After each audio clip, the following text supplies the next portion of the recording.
ایران کے خوفناک اور تباہ کن میزائل حملے، بنکرز میں چھپے یہودی مرنے لگے اور مرنے کے بعد ان کی لاشوں سے بدبو اٹھنے لگی۔ یہ سارا معاملہ کیا ہے؟ میرے ساتھ موجود ہے اظہر علی خان، ان سے بات کرتے ہیں۔ اظہر بھائی، ایک سٹوری سامنے آئی ہے کہ جو بنکرز میں یہودی چھپے ہوئے تھے، ان کی مرنے کے بعد ان کی لاشوں سے اب بدبو اٹھنے لگی ہے اور ارد گرد موجود لوگ جو ہے نا بڑے سخت پریشان ہیں۔ یہ کیا سٹوری ہے، کیا معاملہ ہے؟ ہمارے ناظرین کو ذرا بتائیے گا۔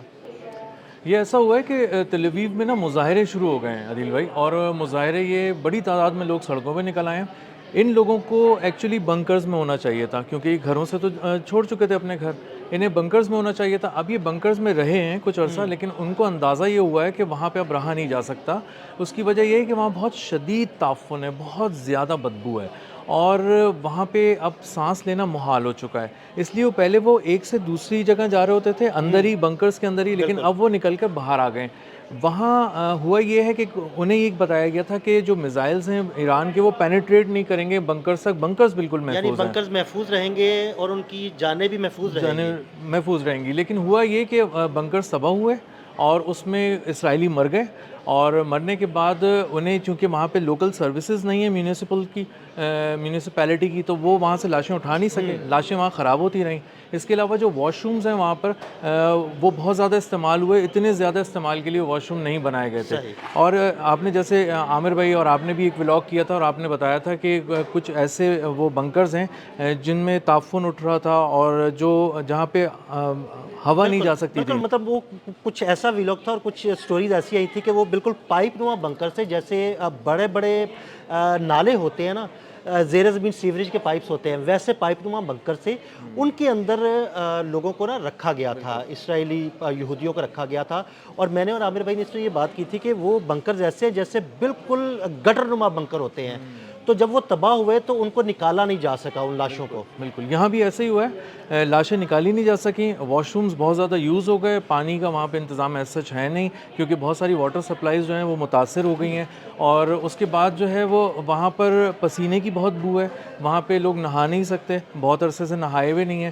اور پھر یہ سارے لوگ ایسے تھے جو سمجھتے تھے کہ ایک الارم بجے گا تو وہ تھوڑی دیر کے لیے بنکر میں چلے جائیں گے، وہاں پر محفوظ رہیں گے، اس کے بعد حملہ ختم ہو جائے گا اور باہر واپس آ جائیں گے۔ لیکن انہیں پتہ چلا کہ انہیں 2-3 دن رہنا پڑا، پھر انہیں 2-3 ہفتے رہنا پڑا، پھر انہیں 1 مہینہ اب ہو چکا ہے، اور ساری زندگی ہی ان کو ایسا لگتا ہے کہ بنکر میں گزر رہی ہے۔ پھر ایک نفسیاتی پہلو بھی بہت زیادہ ہے کہ جو ان کے کزنز ہیں، جو ان کے دوست ہیں، وہ مر چکے ہیں، ان کی اطلاع ملتی ہے ان کو مختلف ایپس کے ذریعے، وہ دیکھتے ہیں سوشل میڈیا پہ، تو وہ ان کو ایک الگ ہی نفسیاتی دباؤ پڑتا جا رہا ہے۔ تو وہاں پہ جو سینیٹیشن کے معاملات خراب ہیں، واٹر کے معاملات خراب ہیں، اور اب وہ باہر نکل کر آئے، انہوں نے کہا کہ اگر ہمیں مرنا ہی ہے تو کم از کم ہم بدبو سے نہیں مرنا چاہتے، ہم اگر کسی حملے میں مارے جائیں تو چلو صحیح ہے، اور کھلی فضا میں رہیں گے تو شاید ہم کچھ سانس لے سکیں۔ یعنی ہم یہ کہہ سکتے ہیں کہ ایرانی حملوں سے بچنے والے یہودی تعفن سے اور بدبو سے مرنے لگے۔ بالکل ایسا ہی ہے، ان کے لیے سانس لینا بہت زیادہ دشوار ہو چکا ہے، اور ابھی جب وہ لوگ باہر آئے ہیں اور مظاہرے کر رہے ہیں اور کھلی فضا میں آنے کے لیے، تو ان پہ بہت ہی وحشیانہ لاٹھی چارج ہوا ہے، بہت بری طرح مارا گیا ہے ان کو۔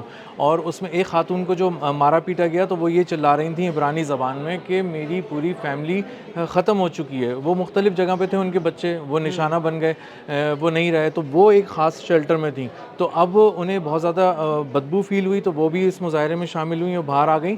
جو اندر کے مناظر ہیں وہ بھی یہی ہیں کہ لوگ اپنی ٹی شرٹس کو اور شرٹس کو اوپر کر کے ناک پہ یہاں رکھے ہوئے، اور کسی طرح پرفیوم وغیرہ لگا کے کوشش کر رہے ہیں کہ کسی طرح وہ۔ تو اظہر بھائی، یہ بنکر جو بڑے زبردست قسم کے انہوں نے بنائے تھے، بڑے دعوے کیے تھے کہ بڑے زبردست بنکرز ہیں، کیا ان میں وینٹیلیشن کا کوئی انتظام ہی نہیں تھا؟ عدیل بھائی، اگر اس کو آپ سمجھیں نا تو آپ اس کو دیکھیں گے غرور کے پہلو سے۔ جو غرور تھا نا وہ یہ تھا کہ ہمیں بنکرز کی ضرورت نہیں ہے، کیونکہ ہمارا جو ملٹی لیئر ڈیفنس سسٹم ہے وہ تو آ ہی نہیں سکتا اس کے قریب، کوئی پروجیکٹائل نہیں آ سکتا، کوئی آبجیکٹ نہیں آ سکتا، تو ہم پہ تو حملہ کوئی کر ہی نہیں سکتا۔ اگر بالفرض کسی نے کر بھی لیا تو 1-8 گھنٹے کے لیے ہمیں جانا پڑے گا، تو بہت ہی خوبصورت سے واش رومز ہیں، بہت خوبصورت سے یہ سارے بنکرز بنے ہوئے ہیں، اور پھر ہم باہر آ جائیں گے۔ لیکن جب انہیں وہاں گھنٹوں گزارنے پڑے تو انہیں اندازہ ہوا کہ یہاں وینٹیلیشن کا بھی کوئی نظام نہیں رکھا گیا۔ وہ گھنٹے دنوں میں تبدیل ہو گئے۔ بالکل ایسا ہی ہوا، دن، ہفتے اور اب پورا مہینہ ہو گیا، تو انہیں اندازہ یہ ہوا کہ کپڑے وہ چینج کر نہیں سکتے، گھر وہ جا نہیں سکتے، گھروں کی بجلی کٹی ہوئی ہے، گھروں میں پانی نہیں ہے، وہ چاہتے، ان کو اپنے گھر یاد آ رہے ہیں، ان کو کھانے یاد آ رہے ہیں، ان کو وہ زندگی یاد آ رہی ہے جو اس سے پہلے وہ گزار رہے تھے، وہ بہت سکون کی زندگی تھی۔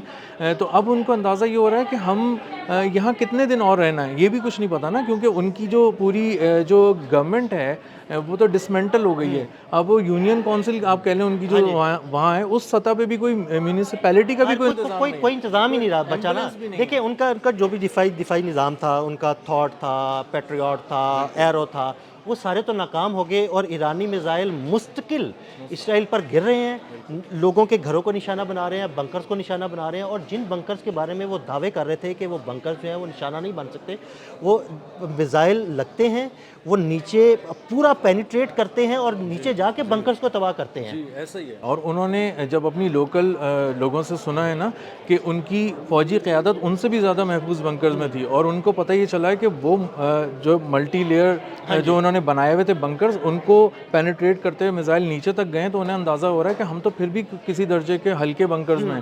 اور اگر کوئی ایک میزائل اب یہاں آ گیا تو جس طرح ان کے کزنز مارے گئے ہیں اور دیگر لوگ بنکرز میں مارے گئے ہیں اور ان کے جاننے والے، تو کسی دن وہ بھی یہ خبر بن جائیں گے. اچھا اظہر بھائی، ایک یہ بھی خبر ہے کہ جو ملٹی لیئر بنکر تھے جہاں پر ان کی فوجی قیادت یا سیاسی قیادت پناہ لیے ہوئے تھی، ان بنکرز کو بھی جب نشانہ بنایا گیا تو کئی بنکر تباہ ہوئے اور ان کے کئی فوجی بھی مارے گئے ہیں. جی ان کی فوجی قیادت کے بارے میں کہا جا رہا ہے، انکنفرم رپورٹس ہیں لیکن وہاں پہ بہت زیادہ پھیلی ہوئی ہیں کہ ایک فوجی قیادت کی میٹنگ ہو رہی تھی کوئی تقریباً 15 دن پہلے، اور وہاں پہ کہا یہ جا رہا تھا کہ ایک اور بہت ہی ہائی پروفائل جو ملٹری براس کی شخصیت تھی اس کو بھی آنا تھا اس کو ہیڈ کرنے کے لیے، لیکن وہ وہاں نہیں آیا. اور اس کے تھوڑی دیر بعد ایک میزائل کا حملہ ہوا، ایرانی میزائل کا، اور وہ بیلسٹک میزائل آ کے گرا اور اس نے پرخچے اڑا دیے وہاں کی پوری جو وہاں پہ جمع ہوئے تھے فوجی قیادت. اور یہ بات اس طرح بھی کنفرم ہوتی ہے کہ جو ان کے فوجی ہیں، جو ان کے دیگر جو اس میں فوجی ہیں، وہ اب اپنے بنکرز میں بھی نہیں جا رہے، کیونکہ ان کا اندازہ ہو رہا ہے کہ جو فوجی بنکرز بنائے گئے تھے وہ بھی اتنے کوئی محفوظ بنکرز نہیں ہیں. دیکھیں بڑی مزے کی بات ہے کہ وہ فوجی ان بنکرز میں نہیں جا رہے، اور ایران کے پاس جو انٹیلیجنس رپورٹ موجود ہے ان کو پتہ ہے کہ کون کون سے فوجی بنکرز ہیں، اور وہ تاک کر ان بنکرز کو نشانہ بنا رہے ہیں. بالکل ایسا ہی ہے، اور دنیا اس بات پر حیران ہے، سب چونک کر رہ گئے ہیں کہ ایران صرف حملے نہیں کر رہا بلکہ بہت پریسائز اٹیک کر رہا ہے، اور اس کے کوآرڈینیٹس اتنے پریسائز ہوتے ہیں، اور اس کی کوآرڈینیٹس کے علاوہ اس کی جو انٹیلیجنس ہے وہ بتاتی ہے کہ 12:05 پہ کس جگہ پہ حملہ کرنا ہے جہاں پر موجود فلاں لوگ ہوں گے جو اسٹریٹجک اہمیت کی پرسنالٹیز ہیں، اور وہ لوکیشن بھی امپورٹنٹ ہے، صرف اس کو نشانہ بناتے ہیں. اور اسی وجہ سے اب اسرائیلیوں کو یہ سمجھ میں آ گیا کہ جو ہم سے جو جنگ کر رہا ہے ایران، دراصل وہ نشانہ بنا رہا ہے ہماری فوجی قیادت کو، اور فوجی قیادت ہمیں مروانے پر تلی ہوئی ہے، ہمیں تو رکھا ہوا ہے عام سی جگہوں پہ، خود چھپے میں بہت اچھی جگہوں پہ. اور ان کی آج بھی ایک ویڈیو آئی ہے جس میں ان کا جو قومی سلامتی کا مشیر ہے اسرائیل کا، وہ بھی چوہوں کی طرح چھپا ہوا ہے بنکرز کے اندر.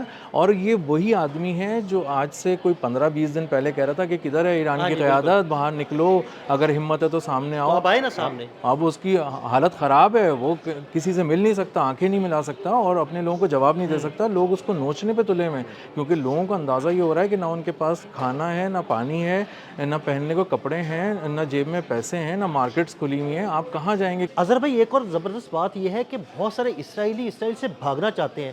وہ جو ڈول نیشنل تھے، جو اسرائیلی اور برطانوی شہری یا امریکن شہری تھے، ان کو تو نکلنے کی اجازت دے دی گئی، لیکن جو ڈول نیشنل نہیں تھے وہ بیچارے پھنسے ہوئے ہیں، بنکرز میں مر رہے ہیں، احتجاج کر رہے ہیں، نہ ان کے پاس کھانے کے لیے کچھ ہے، نہ پینے کے لیے کچھ ہے.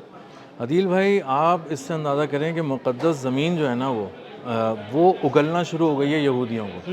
یہودیوں کا وہاں دل ہی نہیں لگ پا رہا ہے، ان کو وحشت ہو رہی ہے وہاں پہ. اور جس ملک کی وہ گن گایا کرتے تھے وہ اس کو اب آزمائش کے وقت چھوڑ کے بھاگ رہے ہیں. ان کو چاہیے تھا نا کہ اگر وہ حق پہ تھے تو ڈٹ کے کھڑے ہوتے اپنے ملک کے اندر، اس کے لیے جان دینے کی کوشش کرتے، لیکن نہیں ہو، چوہوں کی طرح بلوں میں گھسے ہوئے بھاگ رہے ہیں. اور بین گوریون ان کا ایک ایئرپورٹ ہے، وہاں پہ لائن لگی ہوئی ہے جبکہ فلائٹس نہیں اڑ رہی. وہ کہہ رہے ہیں کہ جیسی کھلے گی تو پہلی فرسٹ اویلیبل فلائٹ سے میں تو جان چھڑا کے اس ملک سے نکلوں. ایک اور ڈیٹا جو آپ کو میں بتاؤں، جو امیگریشن کا میں ڈیٹا دیکھ رہا تھا، جس سے پتہ چلتا ہے کہ جو لوگ مقدس زمین سمجھ کے دنیا بھر سے آ کے یہاں رہنا چاہتے تھے کہ بھائی ہم اسرائیل جائیں گے کیونکہ ہم یہودی ہیں، اسرائیل میں مقدس زمین پہ ہم رہنا چاہیں گے، تو ان کی وہ اب زیرو ہو چکی ہے. وہ ان کی تعداد زیرو واپس لے لی ہے، پیروی نہیں کر رہے. بالکل ایسا ہی ہے. اس کے علاوہ جو پورٹس ہیں، جو جہاز ہیں، وہاں پہ اللیگلی لوگ بھر رہے ہیں جہازوں کے اندر. کسی طرح ہمیں جارڈن لے جاؤ، کسی طرح گریس لے جاؤ، سائپرس لے جاؤ. چھوٹی چھوٹی بوٹس ہیں. کئی لوگ کہہ رہے ہیں کہ بس بھائی ہمیں ان بوٹس میں سوار کر کے کسی طرح یہاں سے نکال کے لے جاؤ. ایسا ہی ہے. اور ان کے جو امیر طبقہ ہے، جو ہائی ٹیک، جو زیادہ ارننگ کمانے والے تھے، جو ہائی ٹیک پرسنالٹیز تھیں، جو لوگ تھے ان کے پروفیشنلز، وہ سارے ملک چھوڑ کے پہلے ہی جا چکے ہیں. اور انہوں نے بہت ہی عقل مندی یہ کی کہ وہ اکثر لوگ ایئرپورٹ سے گئے ہی نہیں، وہ اپنی پرائیویٹ یاٹ کرا کے سمندر کے راستے نکل گئے. اور سب سے پہلے وہ سائپرس پہنچ گئے، جو 300 کلومیٹر کا فاصلہ تقریباً بنتا ہے اس کا. تو وہ سائپرس پہنچے اور سائپرس کے بعد انہوں نے فلائٹیں لیں اور فلائٹس لی، وہاں سے بھاگ گئے. تو سب اب اس وقت سب لوگ اپنی جان چھڑا رہے ہیں. نتن یاہو سے لے کے نیچے تک کے جو اس کے لوگ تھے وہ سب جان چھڑا رہے ہیں. جن کو محبت بہت ستا رہی تھی اسرائیل کی، ان کو بھی اب سمجھ میں آ گیا کہ یہ ہماری زمین ہی نہیں ہے اور یہ ہمیں قبول ہی نہیں کر رہی ہے زمین. اور یہ جس کی زمین ہے الٹیمیٹلی ہمیں اس کو واپس کرنی پڑے گی. اور ہم یہاں بس نہیں سکیں گے، پنپ نہیں سکیں گے، اور ہماری نسلیں یہاں پہ خوش نہیں رہ سکیں گی. اور اس کا مظاہرہ انہوں نے دیکھ لیا. جتنے دعوے تھے وہ اب سب ہوا ہو چکے ہیں اسرائیل میں، اور ان کو اپنی موت اب بالکل سامنے اور یقینی نظر آ رہی ہے. بہت شکریہ اظہر بھائی. اظہر بھائی نے بڑی تفصیل کے ساتھ اس سارے معاملے پر روشنی ڈالی کہ کس طرح بنکر سے تعفن اٹھ رہا ہے اور اسرائیلی وہاں سے بھاگنے پر مجبور ہیں. عدیل احمد اور اظہر علی خان کو اجازت دیجیے گا. اللہ حافظ.